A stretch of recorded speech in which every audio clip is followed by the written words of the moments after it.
granniopteryx, granniopteryx. She knows the truth, she's linking every link. Hello, I'm making this video before all the results are in for the local elections. These are just local elections in England with just one or two in Wales. So most of the figures are simply England, and it doesn't look good for Labour at all. And it does look good for everyone else, but perhaps not for the reasons you might think. But I'll just go through a few things. Sir Keir Starmer is facing calls to resign after Reform UK captured hundreds of seats in Labour heartlands. I'll get to that in a while. Labour is expected to suffer its worst ever local election results in the party's history. Sir Keir's party surrendered control of Tameside Council, which covers Angela Rayner's constituency of Ashton-under-Lyne, for the first time in 47 years. And it lost all 22 seats that it was defending in the party's stronghold of Wigan. It kept control of the council because only a third of its total 75 seats were up for election. Jonathan Brash, the Hartlepool MP, called for Sir Keir to resign, while John McDonnell, a Labour backbencher who served as Shadow Chancellor under Jeremy Corbyn, which is no great shakes of course, warned that the results could signal the end of Labour. Yes, and it would be a good thing if it did. Mr McDonnell told LBC, "This is a nightmare." Yeah, a nightmare for Mr McDonnell. A dream for everyone else. "It's my worst nightmare in terms of politics this year," Mr McDonnell said. "Electorally, it is because we lose our base." I think maybe he might have said lost our base. No, you didn't lose your base. You threw it away. And you threw it away for this reason. I'm going to show you a little illustration here. Let me now turn to the actions of a tiny, mindless minority in our society. Because in the aftermath of this attack, the community of Southport had to suffer twice. A gang of thugs got on trains and buses, went to a community that is not their own, a community grieving the most horrific tragedy, and then proceeded to throw bricks at police officers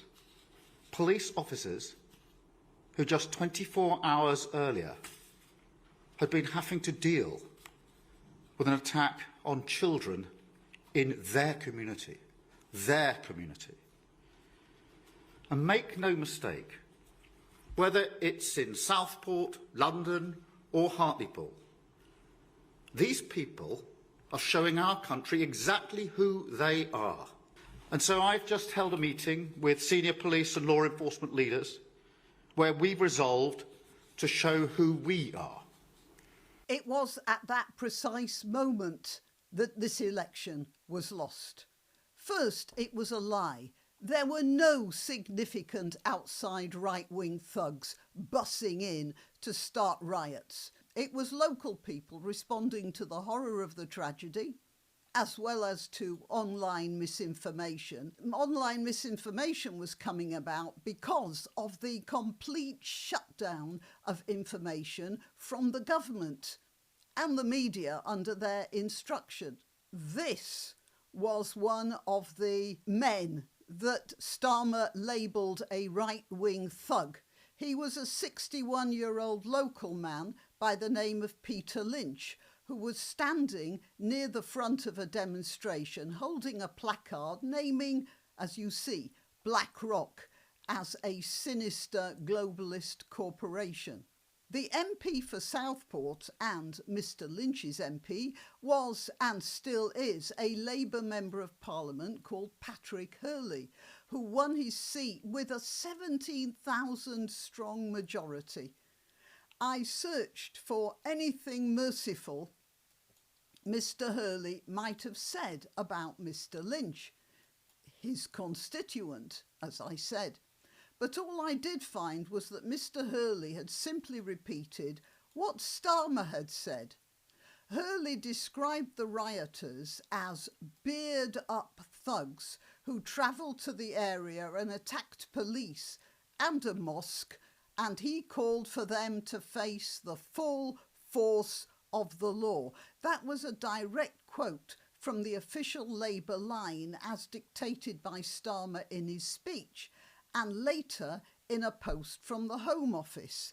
Here, let's have a look at that, which, as you will see, assumes guilt even before any trial and is in opposition to British law, which has it that conviction and sentencing without a fair hearing is a fundamental breach of rights. And that rule was first stated in 1215, and I mean 800 years ago, not lunchtime. I would assume that the lawyer in Keir Starmer must have heard about it before he got to be Prime Minister, although it's possible that none of his law school teachers told him about that particular part of British law. I'll bet he was furious when he found out. And it wasn't just a slip made in the heat of the moment. There were more. There's a couple of posts later on in August to the same effect. And they got a few comments that might give you an idea of what people thought. So there's this from the Home Office on the 5th of August. Put simply, of course, because the electorate are so stupid, they need to have things put very simply for them, don't they? Put simply, if you engage in violent protests, you'll face the full force of the law. Prison sentences for rioting, up to 10 years, violent disorder, up to 5 years, inciting racial hatred, up to 7 years, and criminal damage, up to 10 years. Well, that will frighten off the simple people of Southport, won't it? It got these answers. Does the inciting racial hatred part include racism towards every race or just specific ones? Another one, only if you're British. And yet another, how about for illegal entry into the UK, murdering young children at a dance event, or raping and prostituting young girls? Another, two-tier policing in full effect, totally illegitimate occupation government. People don't forget these things. When they have to vote next, they remember. And then there's this one. It was a report from the BBC. Hamoud al-Soaimi, 21, for 3 counts of sexual assault and 1 assault by penetration, jailed for 2 years, suspended for 2 years, with 180 hours unpaid work. It means he didn't even go to jail. I think I've made my point. Anyway, back to the present elections. They were lost in July 2024. And they might not have been lost if the Labour MPs who could see it happening had all risen up in protest at the injustice and the libels being dished out to their constituents. But no, you Labour MPs there, you all kept quiet, didn't you? The whole bloody lot of you. A bunch of cowardly, snobbish little party apparatchiks who obviously think of your constituents as an inconvenient lot of discontented peasants. Yes, I'm talking to you particularly, Patrick Hurley, and all your kind. Now, as for the rest of you, we're talking here about local elections, and frankly, I don't know how any of you are going to stagger on to the next general election, what with the next 1,200 or so sleepless nights ahead of you. Perhaps you think that booting Starmer out will sort things out. Well, I can predict that for you now, just like I predicted exactly this particular bonfire back in July 2024. It's not just Starmer who has to be got rid of, it's the whole lot of you, every single one who heard that Southport speech and read those Home Office posts and said nothing at all, because you're not MPs, you're just a bunch of Labour robots who aren't worth the cost of the plastic from which you have been stamped. And the rest of us will be really glad to see the back of you, all of you. Meanwhile, we can celebrate this small local victory and look forward to a possibly brighter future without the Labour Party. Till next time. You can help my channel by subscribing and clicking the notification bell. That's quite important. And by sharing if you're so inclined. Links to my other channels and to donation methods are in the description. But the best way you can help is simply by clicking like and notify. Thank you.